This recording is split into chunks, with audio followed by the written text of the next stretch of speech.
In a previous video, we discussed Canelo's stamina issues and how they might affect his chances to beat Gennady Golovkin, but as many of you guys pointed out, Triple G doesn't seem to have the gas tank that most claim he possesses. Before we talk about the stamina, we need to examine the way Golovkin punches. Like Saul Alvarez, Golovkin is an offensive-minded fighter. He aims to hurt his opponents and he puts everything into his shots, which is one of the reasons why he punches so hard. The problem is that the more you put into a shot, the more it takes out of you, especially if you miss the target. For the most part, Golovkin is able to take his opponents out between rounds 1 and 4. If they go beyond that, however, he tends to lose a little steam.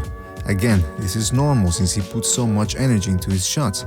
And even if his opponents refuse to cave in after 4 rounds, Golovkin is so technically sound and aggressive that he ends up beating them down. Now against Rosado, Golovkin faded a bit after the fast start and was even tagged and marked up a couple of times. After the fight, Triple G claimed that he had been battling the flu that week. Alright, fair enough, but he also lost a little steam after dropping Martin Murray. Notice how he takes deep breaths and drops his arms. Now, against Murray, Golovkin threw a lot of punches and he dished out a beating, so I can understand him looking a little bit winded since he expended so much energy. Same thing happened against Willie Monroe Jr. After dropping his slick opponent, Golovkin began to take deep breaths and drop in his hands. He could afford to do that against lighter punches, but against Daniel Jacobs, his toughest opponent so far, Triple G's stamina issues played a factor. Now keep in mind, I'm not saying that Triple G looked awful or that he has awful stamina. In fact, CompuBox estimates had him throwing a little bit more than 600 punches against Jacobs. Pretty good numbers right there.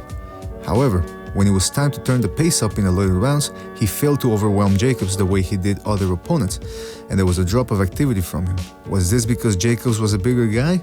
Or at 35, is Golovkin high-octane style catching up to him?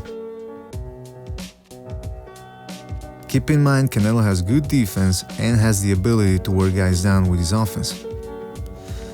The question I asked you guys is whether Golovkin's stamina is that much better than Canelo's.